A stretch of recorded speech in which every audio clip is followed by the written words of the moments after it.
महाराज और इस सिलसिले के सभी संत और माताएं यहाँ उपस्थित हैं और हमें आशीर्वाद दे रही हैं, उनको बारंबार प्रणाम।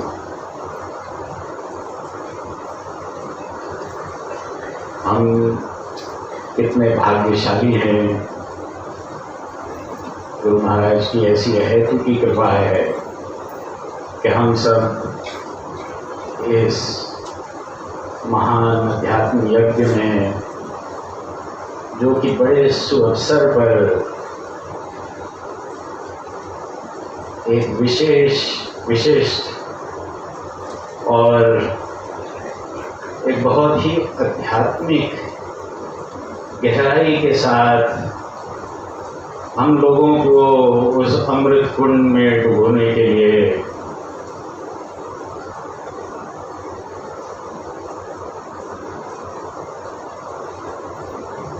आया है, जिसमें परम पूज्य मंजरे भैया, परम पूज्य कृष्णकांत भाई साहब और भगवान कृष्ण सबके अवतरण पर के मत ऐसे महान पर्व पर हम सब यहाँ उस आनंद की जो वर्षा हो रही है, इतना सुंदर पर्व है, इतना महान, हम सब यहाँ उनकी कृपा के लिए बैठे।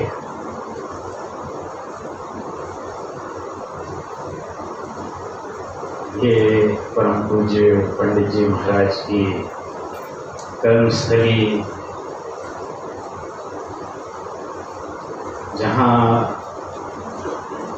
उन्होंने वो पद प्राप्त किया जिसमें कहते हैं कि पूर्ण शिष्य ही पूर्ण गुरु बनता है। जैसे गुरु महाराज थे, वैसे ही पंडित जी महाराज ने वो काम अपने जीवन में चरितार्थ किया।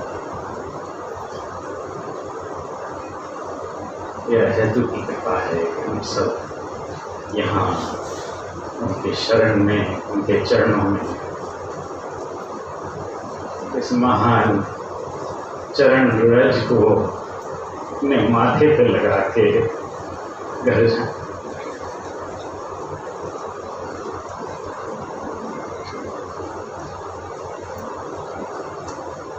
मैं उनकी वो एक किताब, जो ग्रंथ है हरि दर्शन की यात्रा,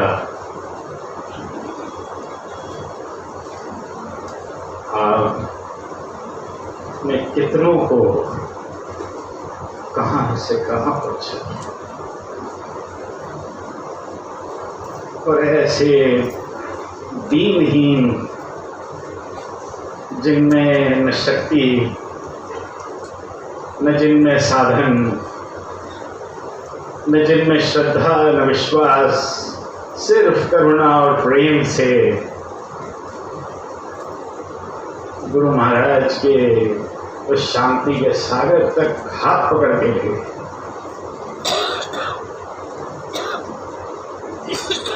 ऐसा महान संत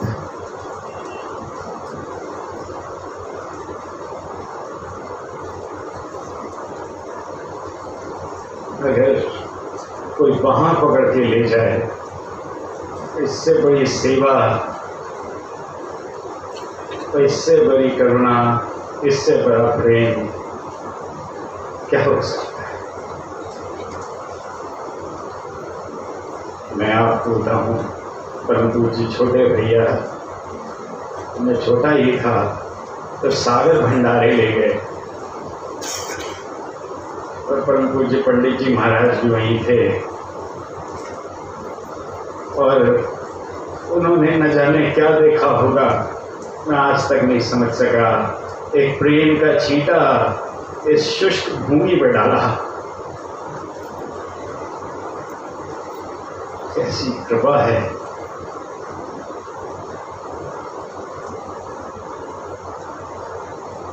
मैं फिर उनके पास आने लगा। यहाँ तरह उतर के आ जाता था। तो एक दिन बहुत परेशानी कई दिनों से, महीनों से चल रही थी। तो आके मैंने सोचा कि आपसे पूछूंगा, आपकी ऐसी कृपा कि मैं बैठा सामने और जो कुछ जहन में था वो जैसे उड़ गया। मैं सोचता रहा कि मैं इतने सारे प्रश्न लेके आया था, याद करता रहा, ढूंढता रहा, कहीं मिला ही। ऐसी उनकी रहमत की कृपा थी। एक दिन उनके चरणों में गिरा तो आप बोले कि देख पुत्र, ये जगत जननी जिया माँ, इनकी ओर देख, कितनी प्रेम और करुणामयी है। जिसने माँ की तरफ देख लिया उन्होंने अपने वक्षस्थल से लगा अमृत पान करा दिया। ऐसा ये परिवार है, किस तरफ देखूं, किसके चरण छूं।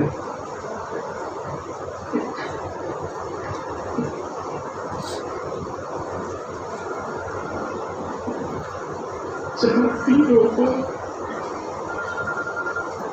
कहां से कहां नहीं होते, लेकिन हरिंदर सिंह की यात्रा में आखिरी के बहुत सारे पेजेस में ये लिखा है कि बड़े त्याग करते करते बड़े विघ्न थे।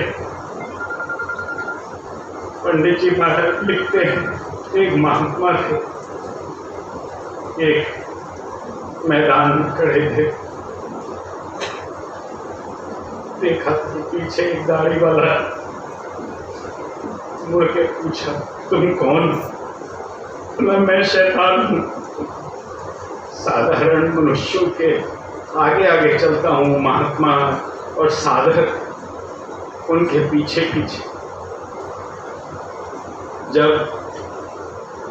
वो बहुत स्वादिष्ट भोजन कर रहे होते हैं तो भी मुझे मौका मिल जाता है, कहीं एकांत में कुछ सुंदर रूप देख लेते हैं तब भी मुझे मौका मिल जाता है। और जो इन सब से बच जाते हैं वो मान और दम्भ में फंस जाते हैं, तब भी मुझे मौका मिल जाता है। सिर्फ आप ही का प्रेम है, आप ही की कृपा है जिससे हम बच सकते, नहीं तो ये शैतान पीछे पीछे गुमराह करने के लिए, पथभ्रष्ट करने के लिए हमेशा तैयार। उस हरि दर्शन की यात्रा में उन्होंने ही हाथ पकड़ा, बस हाथ पर छोड़।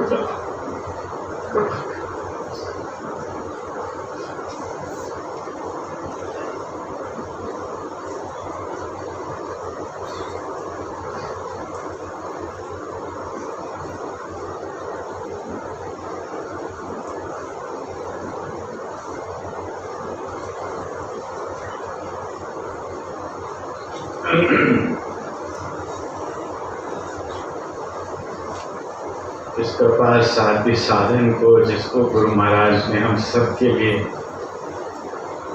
एक भंडारे के रूप में बांट दिया है, ऐसी महान और पतित पावनी क्रिया खुले बांट दी। अब वही हम करेंगे।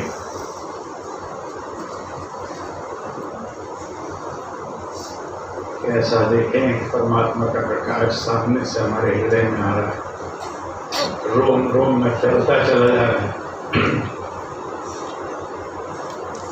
और हम उस प्रकाश में लय होते चले जा रहे हैं। मन इधर उधर जाए तो हम फिर उसे इसी विचार ले आए कि परमात्मा का प्रकाश सामने से हमारे हृदय में आ रहा है, रोम रोम में फैलता चला जा रहा है और हम उस प्रकाश में लय होते चले जा रहे हैं। एक सुख आसन से बैठ जाएं, क्योंकि जब जब हमारा शरीर हिलता है तो मन भी विचलित होता है। आंखें धीरे से बंद कर लें। शुरू में तो प्रार्थनाएं होंगी, ध्यान चलता रहेगा। जब परम गुरु जी का आदेश हो तब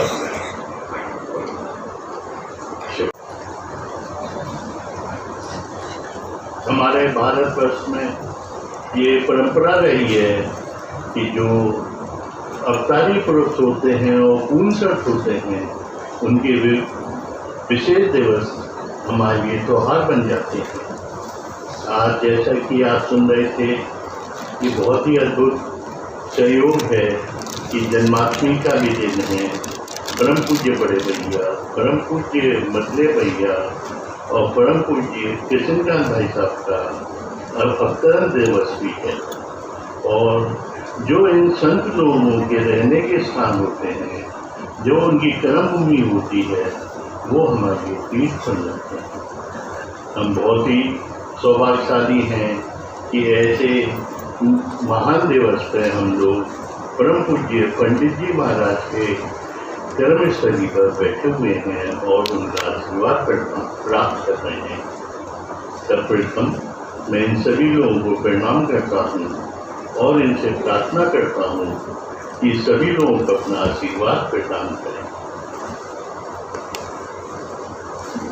भारतवर्ष में अनेक धर्म प्रचलित हैं, पर सब धर्मों की मान्यता थोड़ी अलग अलग है, क्योंकि जो उनके आदि पुरुष होते हैं, उनको जो अनुभव होते हैं, उसके हिसाब से वो धर्म की मान्यता रखते हैं।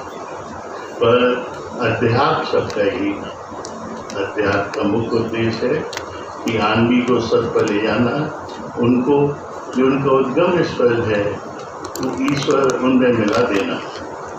ईश्वर सर्वशक्तिमान है, उसने अपना अनुसरण जीवों में भी दिया है, पर जीव को वो शक्ति नहीं है। जब आत्मा इस सूक्ष्म और स्थूल शरीर में कैद हो जाती है तो उसकी शक्तियाँ क्षीण हो जाती हैं। इसके लिए गुरु महाराज ने उदाहरण लिखा है, जैसे वायु बहुत ही शक्तिशाली होती है, पर जब उसको बोतल में बंद कर देते हैं तब वो शक्ति को खो देती है। पर जब बोतल को खोल के वो फिर वो वायु में मिल जाती है तो वही शक्तियाँ उनमें फिर आ जाती हैं। इसी प्रकार जीव जब अपने को ईश्वर में मिला लेगा तो सब ईश्वरीय शक्ति उसके अंदर आ जाती है और वो स्वयं में ईश्वर बन जाता है। पर ईश्वर में कैसे मिले, इसके लिए उसे साधना करनी पड़ती है। साधना संतों ने एक साधक के स्तर को देखते हुए उन्हें 5 भागों में विभाजित किया है। हर एक भाग की साधना अलग है, हर एक भाग की अनुभव अलग है, जिनको कि हम सिद्धियाँ कहते हैं। साधक को उन अनुभवों को जानना बहुत जरूरी है, कहीं वो ये ना समझे कि हम लोग ठीक नहीं चल रहे हैं। इस रास्ते पर चलने के लिए सर्वप्रथम जो साधक की अवस्था होती है वो अन्वय कोष की होती है। ये लोग पूरी तरह संसारिक होते हैं, इन्हें अध्यात्म से कोई मतलब नहीं रहता, इसलिए इन लोगों को आध्यात्मिक अनुभव भी नहीं होते हैं और ये उसी में रहकर सुख व दुख प्राप्त करते रहते हैं। इसके बाद जो अवस्था आती है वो मनोमय कोष की होती है। इसकी जो साधना है वो कर्म और फलयोग है। जब साधक इसमें थोड़ा आगे बढ़ता है तो उस पर जो अवस्था आती है उसमें उस पर रज और तम का प्रभाव खत्म होता जाता है। इसको जड़ समाधि कहते हैं। इसके बाद उसको कुछ अध्यात्म में और अधिक आगे बढ़ने की इच्छा उत्पन्न होती है, पर ये शुरुआत है, इसमें ही अटक के साधक को नहीं रह जाना चाहिए। आगे मनोमय कोष की अवस्था में वो पहुँचता है जब अंतःकरण की सफाई का कार्य शुरू हो जाता है। उसके मन और बुद्धि में जो विकृतियाँ हैं वो दूर होने लगती हैं और हमारे गुरु महाराज ने इसी अवस्था से साधक की साधना को प्रारंभ किया है। वो कहते थे जब अंतःकरण ठीक हो गया, मन बुद्धि विकार रहित हो गई, तो बाकी सब तो अपने आप ही सज जाएगा। जब साधक इसमें आगे बढ़ता है, साधना करता है, तो कई विचार उसको मन में आते हैं, पर उन विचारों को एकाग्र करना होता है और उसी की ये साधना है। जब वो विचारों के एकाग्र करता है तो सर्वप्रथम जो तो अवस्था आती है वो जागृत समाधि कहलाती है। इसमें साधक ये पहले तो जब मनोमय कोश में उसको कर्तापन का भाव रहता है, पर आगे जाके उसको कर्तापन का भाव खत्म हो जाता है। वो अपने मन विचार पर अधिकार कर लेता है, पर उसे उस ध्येय का ध्यान रहता है। इस अवस्था में साधक को कभी कभी अपने इष्ट या गुरु या ईश्वर का काल्पनिक दर्शन भी होता है। वो उसमें सुखी रहता है, पर कभी कभी वो जब उसको नहीं दर्शन होता है तो वो दुखी हो जाता है। ये पहली अवस्था है। इससे आगे साधक को बढ़ना है। जब वो साधना करता है तो वो स्वप्न समाधि में पहुंच जाता है। इस अवस्था में आने पर उसके जो ध्येय है वो भी उसके सामने से हट जाता है और उसका मन विचार शून्य हो जाता है। और मन का स्वभाव है कि वो बिना कार्य बैठ नहीं सकता, इसलिए वो पुराने जो उसके संस्कार हैं और पुरानी जो उसकी जिंदगी है उसके पन्ने पलटने लगता है। ये उसके साधक के सामने वो विचार साधना के समय आते हैं, पर जब तक ये विचार आएंगे नहीं तो वो दूर कैसे होंगे। और ये अच्छे भी होते हैं तो बुरे भी होते हैं। जब साधक को कोई बुरे विचार आते हैं तो वो घबरा जाता है और साधना छोड़ देता है, पर साधक को ऐसा नहीं करना चाहिए। ये उसकी उन्नति की दूसरी अवस्था आती है। इसके बाद मन ढक के बैठ जाता है, वो विचार उसके अधिकार में आ जाते हैं, वो शून्य हो जाता है और समाधि की अवस्था में पहुंच जाता है। इसमें तमोगुण का प्रभाव रहता है। इस अवस्था में साधक की जो समाधि कहलाती है वो सुसुप्ति समाधि कहलाती है, पर इसके आगे जाके वो ज्ञानशील में बढ़ जाता है और विज्ञान में कोष में पहुंच जाता है। विज्ञान में कोष में जो साधना है वो स्वाध्याय, स्मरण और उसकी जो वो विवेक बुद्धि है वो जागृत होने लगती है। इस अवस्था में साधक को दो अवस्थाएं आती हैं। पहली अवस्था में वो अपने सब कुछ भूल चुका होता है, अपने को भूल जाता है, अपने इष्ट को भूल जाता है, पर उसकी बुद्धि काम करती रहती है। ये सांप्रदायिक समाधि कहलाती है। फिर असंप्रदायिक समाधि आती है जिसमें बुद्धि भी उसको शांत हो जाती है। इस अवस्था में आने पर साधक के पास न कोई ज्ञान रहता है, न कोई भाव रहता है, मन भी उसके अधिकार में आ चुका होता है और बुद्धि भी उसकी बिल्कुल निर्मल होकर शांत हो चुकी होती है। उसका अहंकार भी खत्म हो जाता है। वो वास्तविक स्थिति को समझता है। इसलिए इस समाधि को, क्योंकि सब कुछ उसका शून्य हो जाता है, इस समाधि को शून्य समाधि भी कहते हैं। इसके आगे वो आनंदमय कोष में पहुंचता है जहाँ समाधियाँ खत्म हो जाती हैं, सिद्धि उसको मिलती है, वो प्रेम की अवस्था में पहुंच जाता है। वो उस प्रेम में कभी मिलन और कभी उनसे दूर होने का भाव उसके अंदर पनपता है और कभी वो खुश होता है, कभी दुख होने लगता है, कभी विनय इतना तीव्र हो जाता है कि वो अपने इष्ट के लिए रोने लगता है।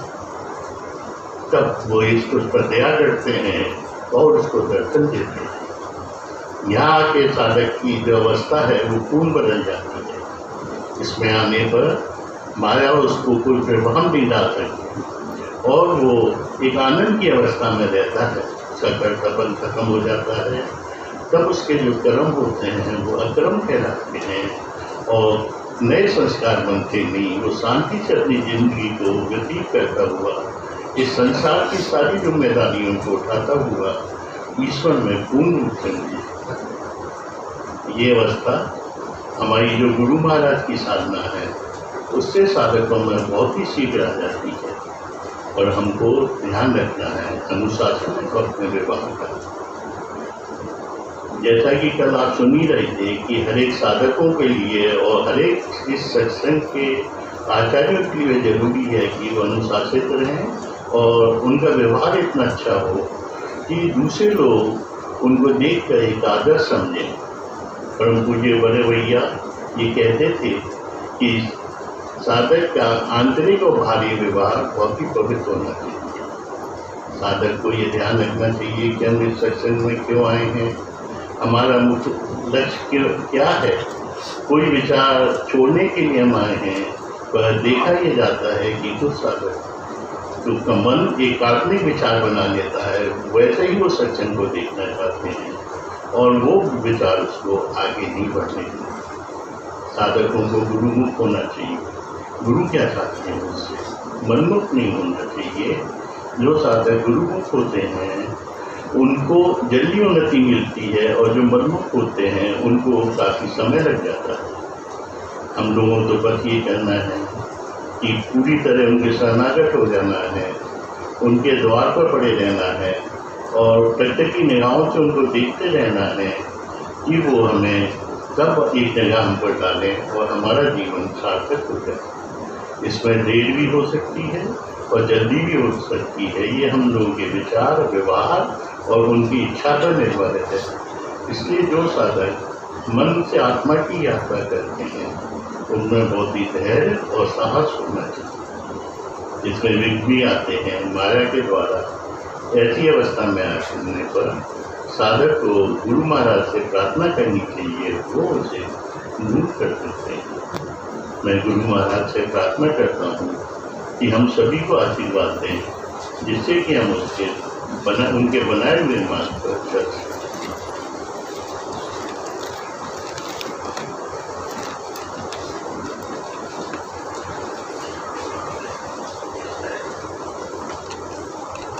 जैसा कि आप सभी जानते हैं, जैसा भोजन वैसा मन। शुद्ध और गुरु की याद में खाया हुआ भोजन सत्य प्रभाव को बढ़ाता है। ये विवेक रखा है। जब सब लोग बड़े भाव से इसे गुरु महाराज को अर्पण कर देंगे तो इनमें दिव्य शक्ति आ जाएगी। जब बड़े भाव से इसे गुरु महाराज को अर्पण कर दें और उनसे प्रार्थना करें कि इसे स्वीकार कर हम सभी को उनको अपना आशीर्वाद मिलना।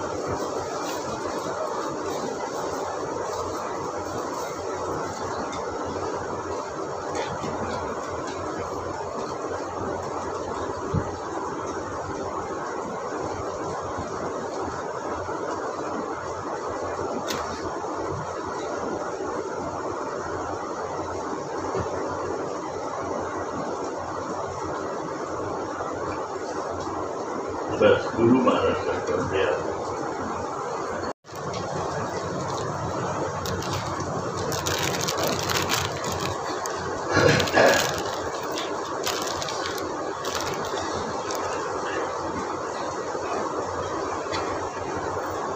संत मिलन सब सुख जगदाई।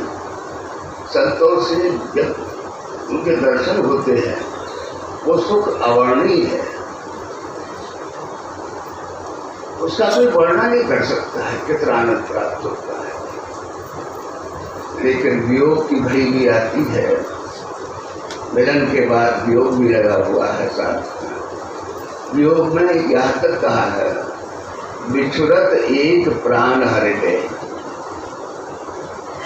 जब चलने लगते हैं वियोग होता है, संतों से विदाई होती है, वो क्षण असहनीय होती है। वही समय यहाँ पहुंचा है। हम सब इस आनंद में मग्न हो रहे थे, वो कैसे प्राप्त हुआ उसके लिए गुरु महाराज ने सब कितना प्रबंध किया हुआ है। जगह जगह पर भंडारे फिर से होते आनंद प्राप्त है। यहाँ तो कितने दिनों से तैयारियां कर रहे थे भाई यहाँ पर इसी क्षण के लिए। और विदाई के क्षण जो हैं बड़े दुखदायी होते हैं।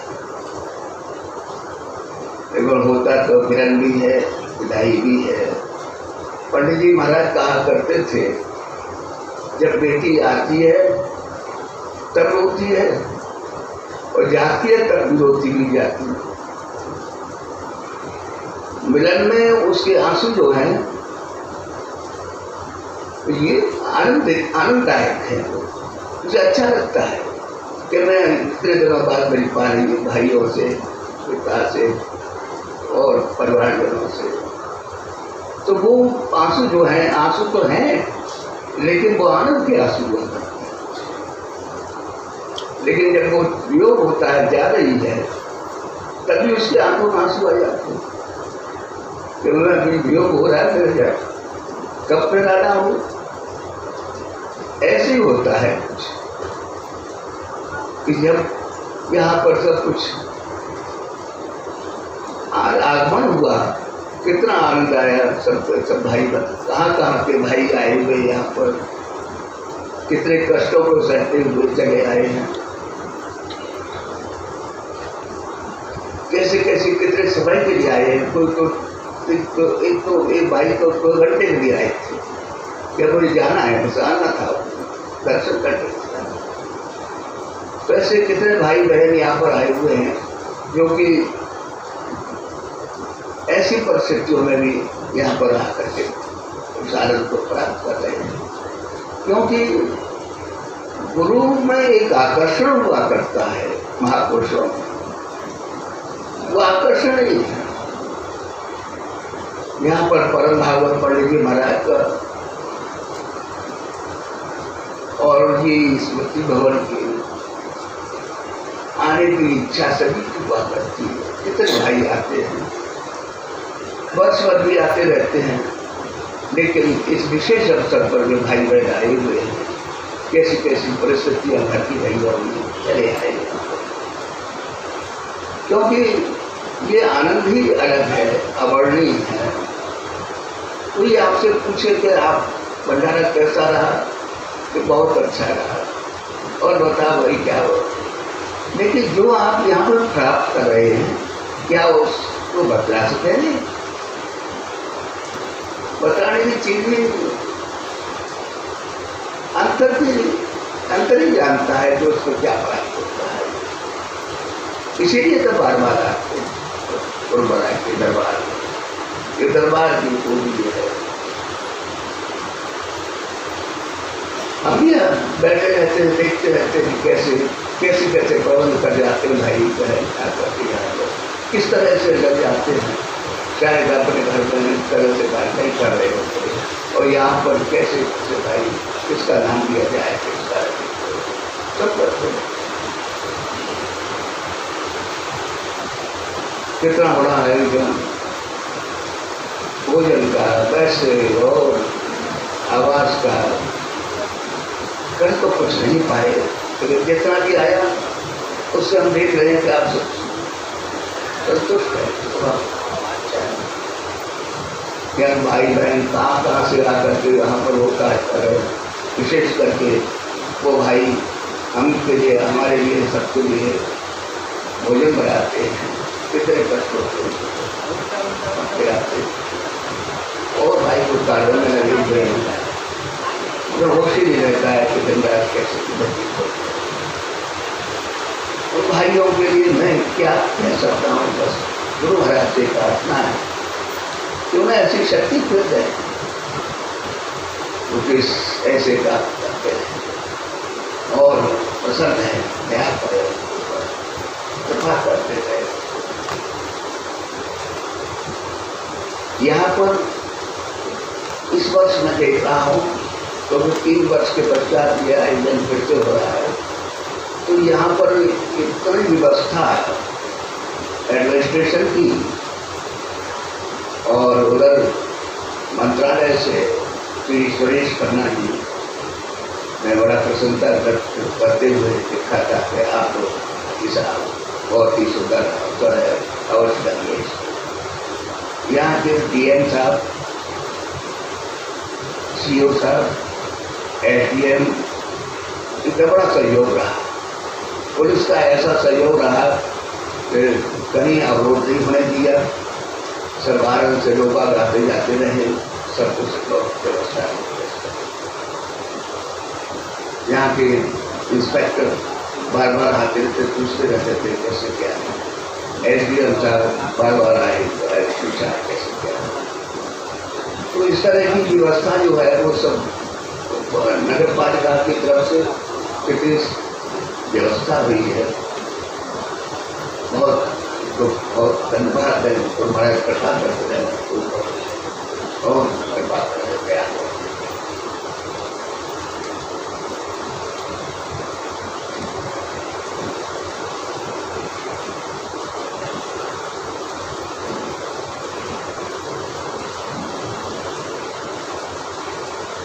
परम पूज्य आलोक मान जी, क्या कहूँ उनके लिए, दोनों के दोनों यहाँ के लिए किसी भी क्षत्रिया रहते आने के लिए कृपा करने के लिए धन्यवाद देना तो बहुत गलत चीज है, लेकिन यही है कि ये प्रेम बना रहे और आप आते जाते रहे।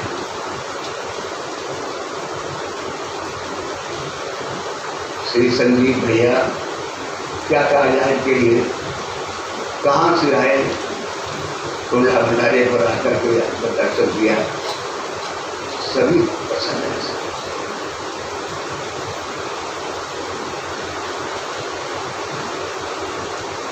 कितना कष्ट हुआ होगा, कहाँ से इतनी दूर से अमेरिका से आकर के हम सबको प्रकाश किया है। ऐसे ही कृपा करते हैं। परम पूज्य अमित भाई साहब आ नहीं पाए, उन्हें कुछ कार्यवश बाहर जाना पड़ा, लेकिन उनका ख्याल तो अवश्य कर भी रहा होगा।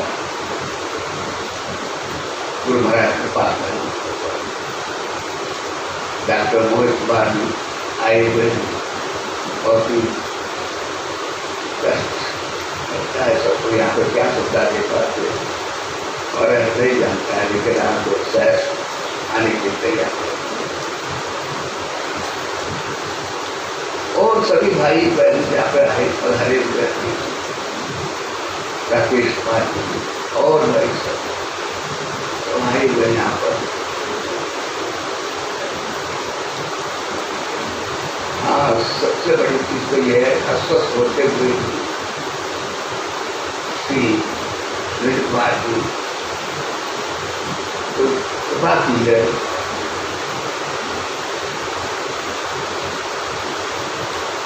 इतने अस्वस्थ रहे, अब आकर के पहली बार यहाँ पर आकर के ऐसे ही आते रहे, क्या करते रहे। और क्या कहूँ, छोटी बहन के लिए, कृष्णा के लिए नहीं आ सकी, अस्वस्थ है। गुरु महाराज कृपा करें, स्वस्थ कृपा सभी ने कृपा की, इसको कह नहीं सकते। इस विदाई के क्षण है, शब्द नहीं है मेरे पास, मैं क्या कह सकता हूँ,